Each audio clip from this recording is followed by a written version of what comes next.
BJP അധികാരത്തിലുള്ള രണ്ടേ രണ്ട് നഗരസഭ കേരളത്തിൽ പാലക്കാട് നഗരസഭയും മറ്റൊന്ന് പന്തളവുമാണ്. ഈ രണ്ട് നഗരസഭകളും 2025 തദ്ദേശ സ്വയംഭരണ തെരഞ്ഞെടുപ്പിൽ നഷ്ടപ്പെടും എന്നവർക്ക് ഏറെക്കുറെ ഉറപ്പായി കഴിഞ്ഞിരിക്കുന്നു. പാലക്കാട് അവിടെ വലിയ തോതിലുള്ള സംഘട്ടന പ്രശ്നങ്ങൾ അത് BJPയെ ആകെ വിറളി പിടിപ്പിക്കുക. പ്രശാന്ത് ശിവൻ എന്ന BJPയുടെ ഒരു നേതാവ്, അതായത് BJPയിൽ കാര്യപ്രാപ്തിയില്ല എന്ന് കൃത്യമായി മനസ്സിലാക്കി കൊടുക്കുന്ന കയ്യൂക്കിൻ്റെ ഭാഷ മാത്രം വശമുള്ളൂ എന്ന് വീണ്ടും വീണ്ടും തെളിയിക്കുന്ന പ്രശാന്ത് ശിവൻ്റെ ചില തട്ടുപൊളിപ്പൻ ഡയലോഗ് BJPയെ മൊത്തത്തിൽ ഇരുത്തിക്കഴിഞ്ഞിരിക്കുകയാണ്. അതിനിടയിലാണ് BJPയുടെ സംസ്ഥാന അധ്യക്ഷൻ രാജീവ് ചന്ദ്രശേഖരൻ്റെ ഒരു മാസ് എൻട്രി എന്ന് അവകാശപ്പെടുന്ന രീതിയിലുള്ള ഒരു ഡയലോഗ്. ഞാൻ നേതാവാനല്ല ഇവിടെ വന്നിരിക്കുന്നത്, ഞാൻ നേതാക്കളെ സൃഷ്ടിക്കാൻ വന്നിരിക്കുകയാണ്. അത് ഏത് പാർട്ടിയിലുള്ള നേതാക്കളെയാണ് സൃഷ്ടിക്കാൻ വന്നിരിക്കുന്നതെന്ന് മാത്രമാണ് ഇനി ഇദ്ദേഹത്തിൻ്റെ നിന്നും അറിയാനുള്ളത്. ഏതായാലും BJPയിൽ ഇനി നേതാക്കൾ കേരളത്തിൽ ഉണ്ടാകുമോ എന്നുള്ള കാര്യം സംശയമാണ്. ആ പാവം സുരേന്ദ്രനെ അധ്യക്ഷനായി തുടരാൻ അനുവദിച്ചിരുന്നെങ്കിൽ ചിലപ്പോൾ ഒന്നോ രണ്ടോ വാർഡ് കൂടി ചിലപ്പോൾ അധികം പിടിച്ചത്. ഇതിപ്പോൾ അതും പോയ മട്ടാണ്.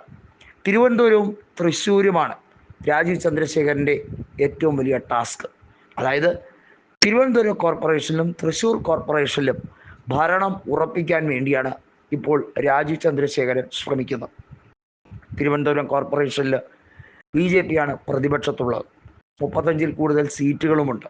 100 വാർഡുകളുള്ള കോർപ്പറേഷനിൽ 50-ൽ കൂടുതൽ സീറ്റുകൾ നേടിയെടുക്കാൻ കഴിയും എന്നാണ് BJP പ്രത്യാശ പ്രകടിപ്പിക്കുന്നത്. CPIM ആണ് നിലവിൽ ഭരിക്കുന്നത്. CPIMുമായി പല രീതിയിലും അഡ്ജസ്റ്റ്മെൻ്റുള്ള BJP അത് പറയണമെങ്കിൽ ഗൗരവപൂർവം തന്നെയാണ് ഈ നാട്ടിലെ മതേതര കക്ഷികൾ ഏറെ ശക്തമായി ചിന്തിക്കുന്നത്. തൃശ്ശൂരിൽ സുരേഷ് ഗോപി ജയിച്ചതിൻ്റെ ആ ഒരു പിൻബലത്തിൽ കോർപ്പറേഷൻ ഇനി പോരും എന്ന ചിന്താഗതിയാണ് അവർക്കുള്ളത്.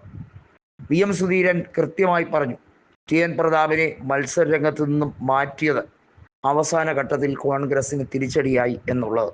അല്ലായിരുന്നെങ്കിൽ വലിയ രീതിയിലുള്ള ഒരു റിസൾട്ട് ചേഞ്ച് ഉണ്ടായനെ എന്ന് വെറുതെ പറയുന്നതല്ല. ഏതായാലും ഇപ്പോഴത്തെ രാഷ്ട്രീയ സാഹചര്യം കൃത്യമായി മുതലാക്കാനാണ് വ്യാപാര രംഗത്തും അതുപോലെ തന്നെ ടെലികോം രംഗത്തുമൊക്കെ വലിയ രീതിയിൽ നിറഞ്ഞാടിയ രാജീവ് ചന്ദ്രശേഖരൻ എന്ന പാർട്ട് ടൈം പൊളിറ്റീഷ്യൻ വന്നിറങ്ങിയിരിക്കുന്നത്. തിരുവനന്തപുരം നിയോജക മണ്ഡലത്തിൽ ഇനി എല്ലാം ശരിയാകും എന്ന് ഫ്ലക്സ് എഴുതി ഒടുവിൽ 16,000 വോട്ടിന് തോറ്റതിൻ്റെ ക്ഷീണമൊന്നും ആ മുഖത്തില്ല. ഇപ്പോൾ എല്ലായിടത്തും ഫ്ലക്സ് വെച്ചിരിക്കുന്നത് ഇനിയാണ് മാറ്റം എന്ന രീതിയിലാണ്. ഏതായാലും ആ മാറ്റം കാണാൻ ജനങ്ങൾ കണ്ണിൽ എണ്ണ ഒഴിച്ച് കാത്തിരിക്കുകയാണ്. ഏതായാലും BJPയുടെ വോട്ട് ഷെയർ ഒരു 5% കുറയും എന്നാണ് UDF അവകാശപ്പെടുന്നത്.